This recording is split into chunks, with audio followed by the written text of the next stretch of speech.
Kita ke sorotan kedua, Saudara, karena melaporkan kasus pembunuhan berujung jadi tersangka. Inilah yang dialami Haryono, seorang supir sewaan. Haryono sebagai saksi kunci dalam insiden polisi tembak supir truk ekspedisi di Palangkaraya.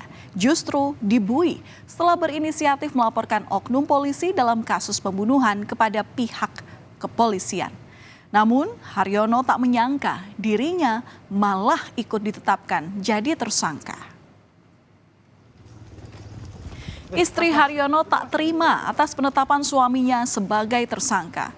Ia mempertanyakan mengapa sang suami dijadikan tersangka, padahal menurutnya Haryono ini berniat baik membuka kasus penemuan jasad laki-laki berinisial BA di perkebunan kelapa sawit yang ada di Kabupaten Katingan Hilir, Palangkaraya, Kalimantan Tengah pada 6 Desember lalu.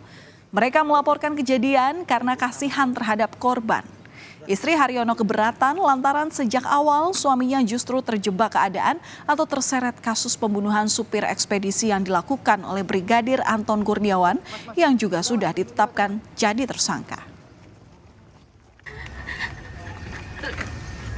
Dalam masalah ini, aku terpukul, Mas. Niat kita melapor, kita ingin membuka kebenaran.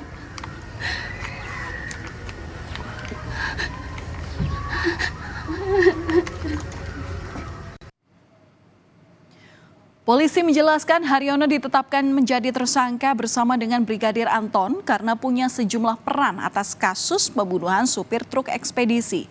Apalagi supir taksi online Haryono dan Brigadir Anton diketahui sudah saling kenal lebih dari 1 bulan.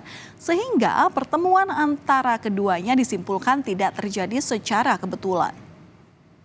Penyidik menetapkan tersangka atas nama AKS dan H terkait tindak pidana pencurian dengan kekerasan yang mengakibatkan meninggalnya seseorang dengan alat bukti yang telah dikumpulkan oleh penyidik.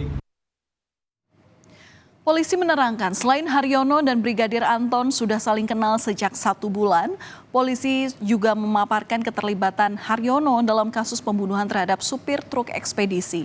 Di antaranya yakni membantu Brigadir Anton membuang jasad korban hingga sempat menerima uang sebesar 15 juta rupiah dari Brigadir Anton atas hasil penjualan mobil box milik korban yang belakangan diketahui pada akhirnya dikembalikan oleh Haryono kepada Brigadir Anton.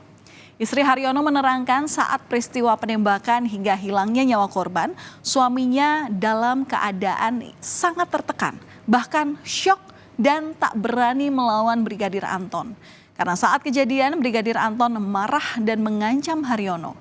Istri Haryono juga mengklarifikasi kalau hubungan suaminya dengan Brigadir Anton ini hanya sebatas user yang menyewa jasa supir.